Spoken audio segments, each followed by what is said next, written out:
பூப்பதொரு காலம், காய்ப்பதொரு காலம், இலையுதிர் காலமும் ஓர் காலம். என்றும் இல்லையே கார்காலம்.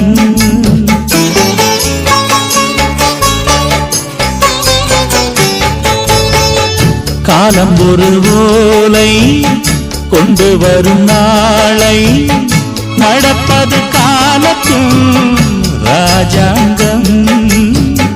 மீறிட யாருக்கு அதிகாரம்? மெய்யிலா உடல் ஒன்றையே இங்கு மெய்யெழுகிறோம். காணலை ஒரு கங்கையாய் தினம் நாம் காண்கிறோம். பட்டினத்தார் அவர் போலே மனம் வேண்டும் இனிமேலே. பூங்குருவி பாடடி சுபராகம் தே